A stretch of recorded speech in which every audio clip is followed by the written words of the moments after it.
berada masih bersama dengan kami, tentunya dengan jargon kami, Clean Today, Better Tomorrow. Sahabat lingkungan, pada kesempatan kali ini, pada kesempatan yang berbahagia ini, kita akan berdiskusi dengan Pak Ali, berbincang-bincang tentang manfaat ekonomi daur ulang sampah.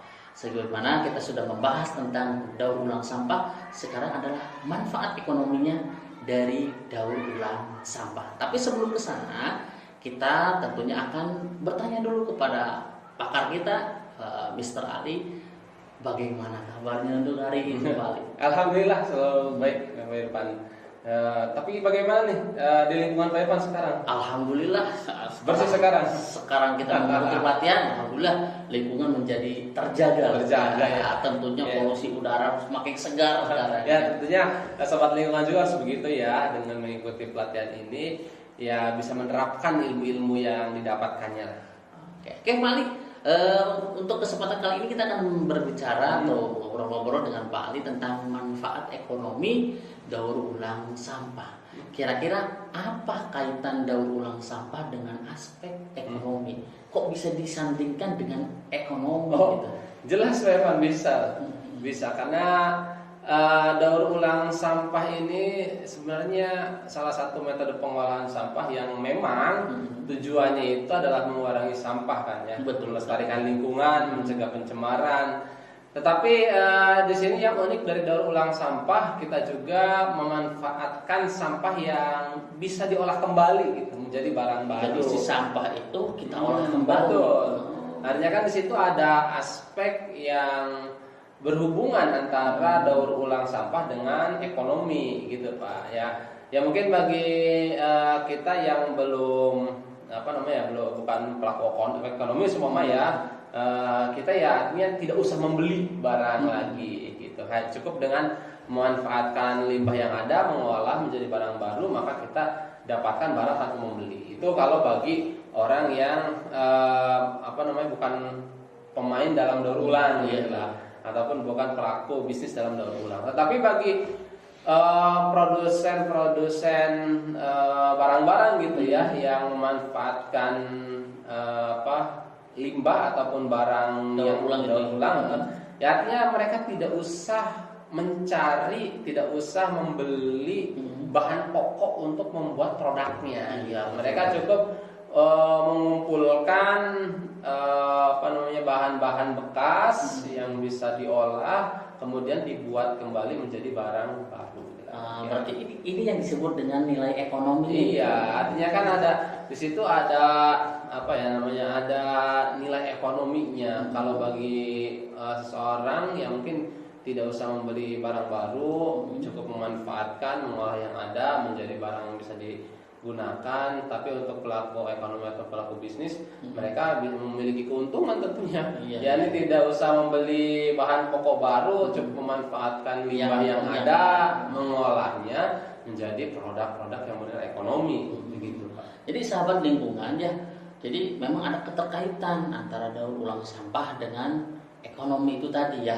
Jadi bukan hanya untuk mengurangi sampah saja ya, gitu ya. Betul. Apalagi kalau memang sudah bekerja sama dengan yang lainnya, sehingga sampah yang di rumah kita itu tidak dibuang begitu saja, tetapi bisa didaur ulang, meningkatkan ekonomi kita juga. Dan mungkin kita bisa ambil contoh yang lainnya ya, seperti orang-orang yang mencari sampah-sampah plastik gitu kan ya, sampah-sampah plastik, logam ataupun sampah-sampah lainnya, itu kan sebenarnya ya salah satu sisi ekonomis ya Pak dari ya, apalagi kalau pengepulnya tuh pengepulnya itu luar biasa, artinya dari sampah yang tidak digunakan, yang dibuang gitu ya oleh masyarakat, dia mengepul kemudian menjual kembali sebagai bahan pokok oleh produsen-produsen tadi ya, produsen. Terus paling bagaimana daur ulang sampah itu bisa menunjang ekonomi?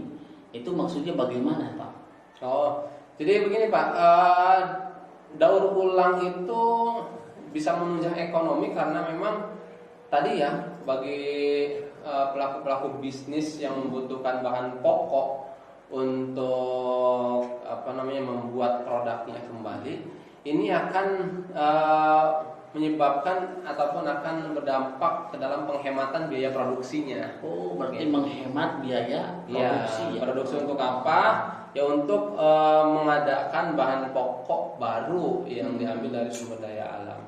Nah, tetapi di sini kalau menggunakan barang-barang ataupun limbah yang dapat digunakan kembali ataupun daur ulang, maka biaya produksinya ini akan lebih hemat gitu Pak. Karena tadi ya menggunakan bahan dari limbah-limbah yang bisa didaur ulang. Tapi tentunya di sini kita juga jangan berpikir wah itu berarti daur ulangnya dari limbah gitu ya. Tentunya proses daur ulang sampai juga kan melalui tahapan-tahapan tertentu ya. Berarti memang sudah aman ya Pak. Aman, walaupun memang itu dari sampah, tapi ketika menjadi barang baru itu jelas aman gitu ya. Iya, jadi barang yang sudah tidak digunakan itu diproses lagi gitu, diproses, kemudian sampai nanti akhirnya jadi barang produk baru, itu ya pasti udah melalui tahapan-tahapan tertentu.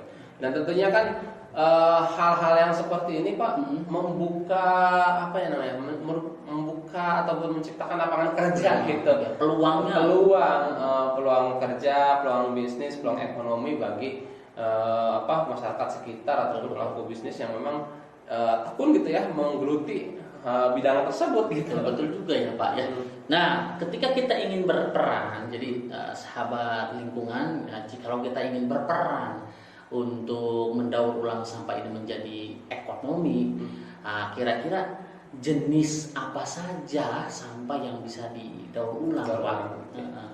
Ya umumnya jenis sampah yang didaur ulang itu adalah jenis sampah anorganik ya Pak ya. Seperti sampah plastik, sampah plastik karena memang plastik ini yang biasanya banyak dicari gitu. Plastik. Kemudian ada sampah kertas, kemudian ada logam, kaca sama sampah elektronik biasanya sampah elektronik yang digunakan. Nah, tetapi memang di sini ada satu kendala Pak bagi pelaku-pelaku pelaku-pelaku daur ulang gitu ataupun bisnis dalam proses daur ulang ini. Biasanya mereka mencari bahan-bahan itu kan datang dari masyarakat sekitar gitu ya. Betul. Datang dari masyarakat sekitar, kemudian masyarakat sekitar mengumpulkannya ke pengepul gitu ya. Kemudian pengepul biasanya langsung membawa ke produsen untuk diolah menjadi barang baru begitu. Nah, ini biasanya yang menjadi tantangan itu adalah sampah yang yang ditemukan gitu oleh masyarakat itu masih bercampur antara sampah-sampah organik dan anorganik. Dan itu pun biasanya kan karena sudah tercampur gitu ya. Jadi sampah-sampah ini kotor gitu, kotor. Dan ini ketika diambil ya artinya prosesnya lebih panjang gitu sampai menjadi bahan yang bisa diolah kembali. Nah, makanya di sini untuk proses daur ulang, terutama untuk mempermudahkan step-step ini, ya alangkah baiknya tadi sudah ada pemilahan sampah ya. Jadi memang yang harus kita lakukan memang dari rumah dulu ya Pak. Jadi kita harus memilah mana yang harus dipisahkan antara anorganik dan non organik gitu ya. Nah, kira-kira tadi Pak Alin juga sudah menyinggung tentang plastik. Ya, dari bahan plastik, apakah semua jenis bahan plastik itu bisa didaur ulang Pak? Ya, itu ada jenisnya ya Pak ya. Ada jenisnya untuk bahan plastik ini. Tetapi intinya semua bahan itu bisa didaur ulang, tetapi disesuaikan dengan produsennya gitu ya. Jadi itu sahabat lingkungan, tetap jaga lingkungan, bijak untuk mengelola sampah.